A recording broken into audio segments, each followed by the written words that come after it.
मैं अक्सर भूल जाती हूँ कहाँ खामोश रहना था,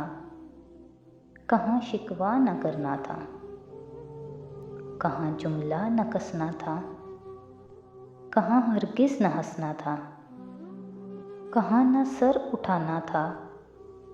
कहाँ गुस्सा दबाना था, कहाँ रिश्ता बचाना था,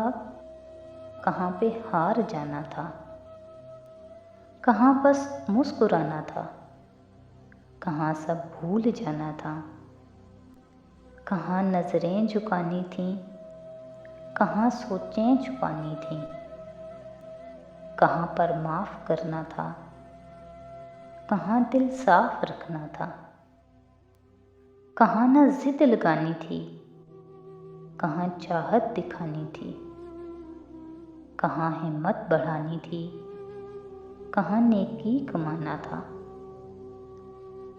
समय जब बीत जाता है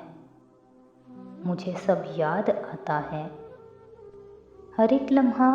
हर एक चेहरा सबक एक दे के जाता है।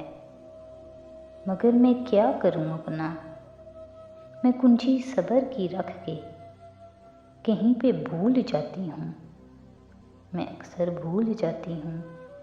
मैं अक्सर भूल जाती हूँ।